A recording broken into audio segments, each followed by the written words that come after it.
Hi, I'm Dame Darcy, lifetime feminist, cartoonist, and now a social justice warrior more than ever. Due to an incident I experienced last week, I want to share with you the steps that I took to protect myself when Nazis threatened to rape and kill me.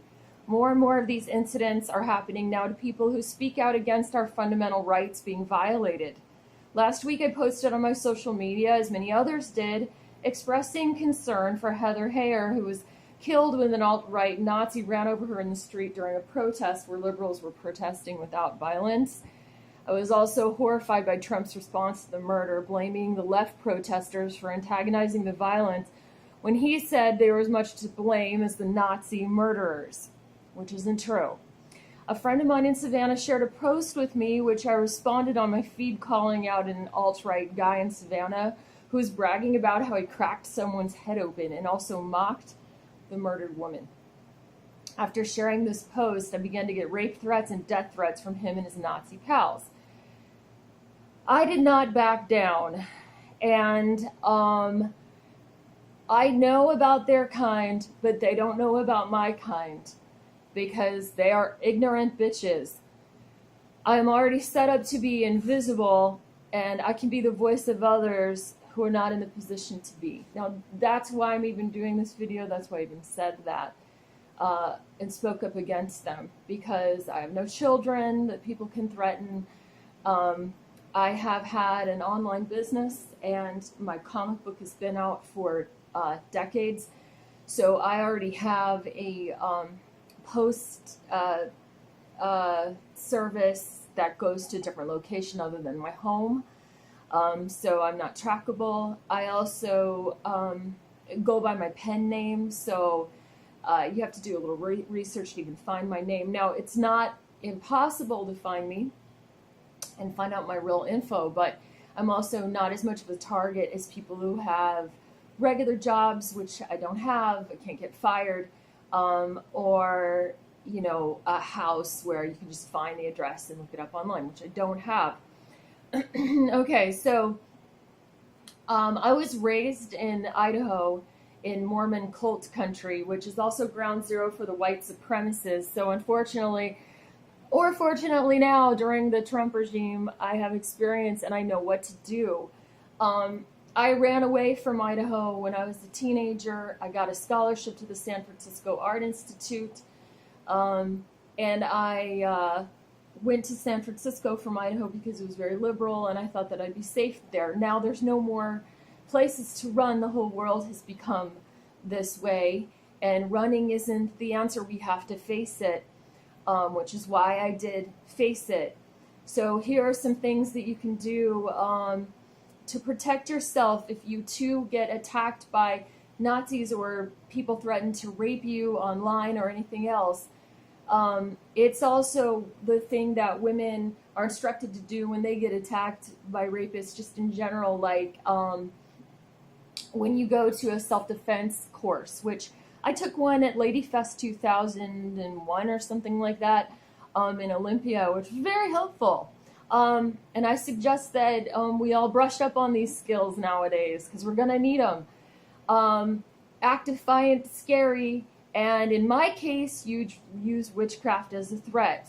Not only am I actually a witch and I'm out of the broom closet, and I am also LGBTQ, because I have to be a representative. I am a representative. Here's my book. It's called Handbook for Hot Witches. I wrote this to empower teens. It came out in 2014. Act defiant, scary, and in my case, use witchcraft as a threat. Not only am I actually a witch, but I know oftentimes white supremacists are Christian fundamentalists of some type. So they are afraid of witchcraft, and you can use that to your advantage. Even if you're not a witch, just fake it. I also really meant it when I hexed them.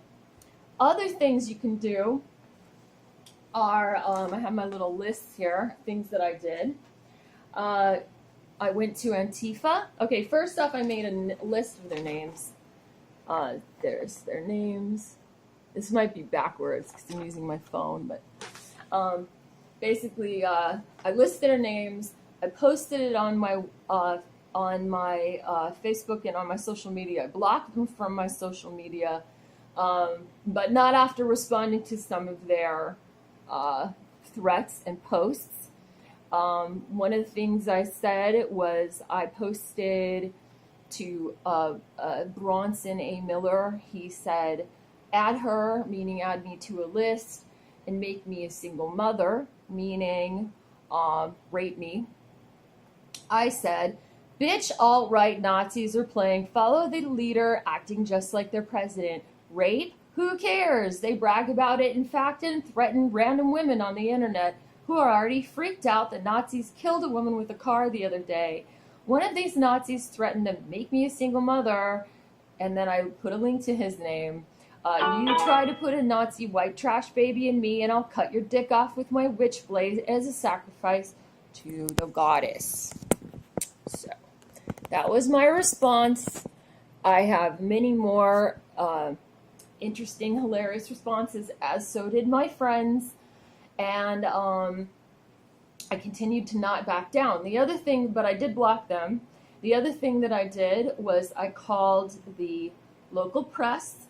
I called my friends who work at the local paper and all this, and at the TV station. I got interviewed by them, and that got into the paper. I also called the Southern Poverty Law Center and created a case file. I called the FBI watch list, and I put their names on the FBI watch list. And the reason I did that is because, you know, like, if that guy, that white guy that went into the black church and blew it up and murdered those people had been already on an FBI watch list, then those lives would have been saved.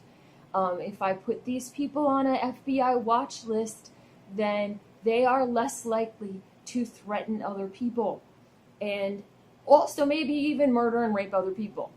I've made a police report, and I also went to Antifa. There are Antifa factions in every one of your counties, states. Look up your local Antifa. I also went to the local LGBTQ community center, and I contacted them and sent them a text because they don't reveal where they're located.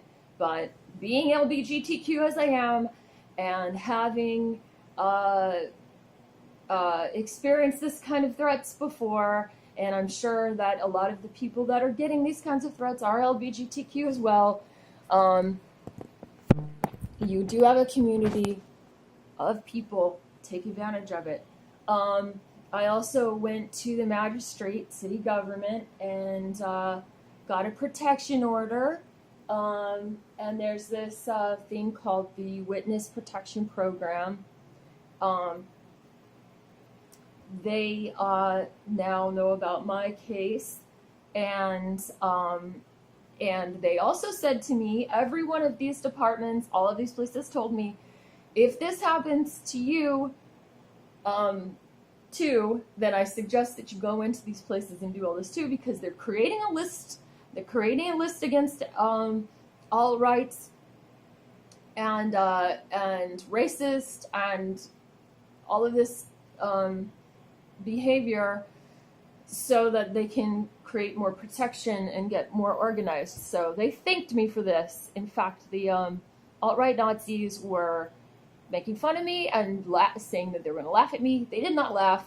In fact, I'm a Yankee. I'm not from the South. I am a New Yorker. I'm from New York City.